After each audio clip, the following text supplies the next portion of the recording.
நடிகர் சத்யராஜின் மகள் திவ்யா சத்யராஜ் தனியார் மருத்துவமனையில் நடக்கும் மோசடிகள் குறித்து பகிர்ந்துள்ள வீடியோ ஒன்று சமூக வலைதளங்களில் வைரலாக பரவி வருகிறது. திவ்யா சத்யராஜின் அதிரடி குற்றச்சாட்டின் பின்னணி என்ன? எல்லாருக்கும் வணக்கம். நான் நியூட்ரிஷனிஸ்ட் திவ்யா சத்யராஜ். தனியார் மருத்துவமனைகள், அதாவது பிரைவேட் ஹாஸ்பிட்டல்ஸில் நடக்கிற ஒரு முக்கியமான விஷயத்தை பற்றி சொல்றதுக்கு தான் இந்த வீடியோ. தமிழ் சினிமாவின் முன்னணி நடிகர்களில் ஒருவரான சத்யராஜுக்கு சிபிராஜ் என்ற மகனும் திவ்யா என்ற மகளும் உள்ளனர். இதில் சிபிராஜ் பல்வேறு திரைப்படங்களில் நடித்து புகழ் பெற்றுள்ளார். இவரது மகள் திவ்யா சத்யராஜ் ஊட்டச்சத்து நிபுணராக பணியாற்றி வருகிறார்.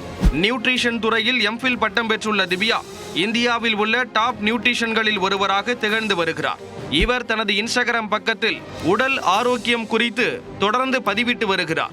இந்நிலையில் ஒரு சில தனியார் மருத்துவமனைகள் குறித்து அவர் இன்ஸ்டாகிராம் பக்கத்தில் பகிர்ந்துள்ள வீடியோ ஒன்று சமூக வலைதளங்களில் வைரலாகி வருகிறது. அதில் சில தனியார் மருத்துவமனைகள் பணத்திற்காக நோயாளிகளுக்கு தேவையில்லாத இரத்த பரிசோதனைகள், ஸ்கேன், எம்ஆர்ஐ என பல டெஸ்டுகள் எடுப்பதாக குற்றம் சாட்டியுள்ளார். நோயாளிகள் வருவாய் உருவாக்கும் எந்திரங்கள் கிடையாது. தனியார் மருத்துவமனை வைத்திருப்பவர்கள் நோயாளிகளை மனிதாபிமானத்தோடு நடத்த வேண்டும் என்று கேட்டுக்கொண்டுள்ளார்.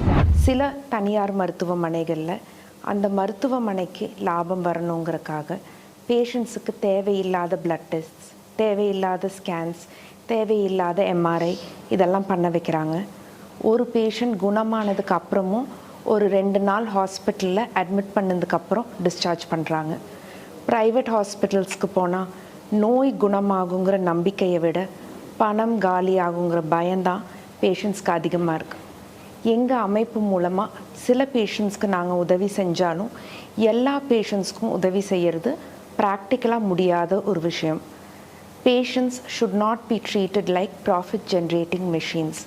நோயாளிகள் வருவாய் உருவாக்கும் இயந்திரங்கள் கிடையாது. ப்ரைவேட் ஹாஸ்பிட்டல்ஸ் வச்சுருக்கிறவங்க பேஷண்ட்ஸை மனிதாபிமானத்தோடு நடத்தணும்னு ரிக்வெஸ்ட் பண்ணி கேட்டுக்கிறேன். திவ்யா சத்யராஜ் மகிழ்மதி இயக்கம் என்ற அமைப்பை 3 வருடங்களுக்கு முன்பு ஆரம்பித்துள்ளார். அந்த அமைப்பின் மூலம் தமிழகத்தில் வறுமை கோட்டிற்கு கீழ் இருக்கும் மக்களுக்கு இலவசமாக ஊட்டச்சத்து நிறைந்த உணவுகளை வழங்கி வருகிறார். தொடர்ந்து மக்கள் பணிகளில் ஈடுபட்டு வரும் திவ்யா வெளியிட்டுள்ள இந்த வீடியோ தற்போது சமூக வலைதளங்களில் வேகமாக பரவி வருகிறது.